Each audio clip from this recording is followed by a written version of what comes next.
So race becomes real through two processes that dovetail one another. So Omi and Winant, the two sociologists that define race for us, that help us to understand race, say that race becomes real through a socio-historical process. This is the formation of racial categories, racial formation, and the specific manner in which race forms is through racial projects and hegemony. So what is racial projects? Omi and Winant define for us racial projects as, they say, racial projects do the ideological work of making race real. A racial project, they say, is simultaneously an interpretation, representation, or explanation of racial dynamics and an effort to recognize and redistribute resources along particular racial lines.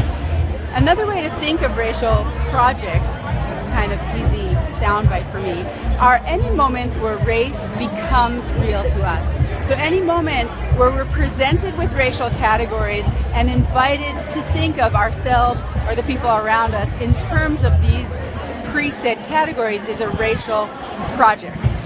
The classic example of a racial project would be a census. So you look at the form and you're told, choose one, right? So there's 5 categories, or there's 10 categories, or there's 7 categories, depending on which census, what year, and what country. The categories will be different. But in all those cases, the form invites you to imagine yourself in this particular spectrum of categories. There are 7 categories. You must see yourself as one of them. Which are you? In other words, it's inviting us to think of ourselves and everyone else in terms of these categories. So a census is sort of a kind of classic example of what a racial project is, but it's not the only example. In fact, any moment when we're invited to think of ourselves or anyone else around us in racial terms would be a racial project. There are racial projects that are very positive, that are very inclusive and affirming and empowering.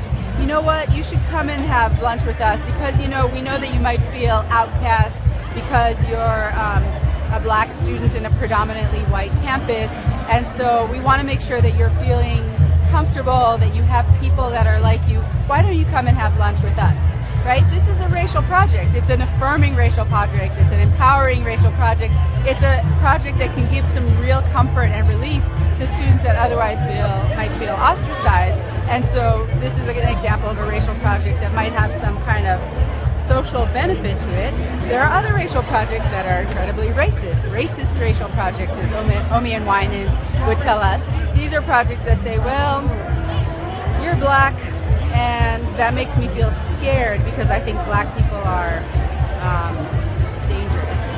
Or, you're Hispanic and that means that I don't trust you or something, right? Or, you're white, so I think you probably won't understand what it is that I'm telling you, or you won't understand my experiences. Any one of these examples are racial projects that are maybe more racist, right? So when we say racist, it's discriminating against a person based on their racial category. Now, of course, a racial category is not biological, it's social, but that doesn't mean that we can't discriminate against people because of their social categories. So racial project on its own doesn't have a positive or negative built-in meaning. There are racial projects that can be very affirming. There are racial projects that can be incredibly biased or unaffirming and destructive, but these are racial projects.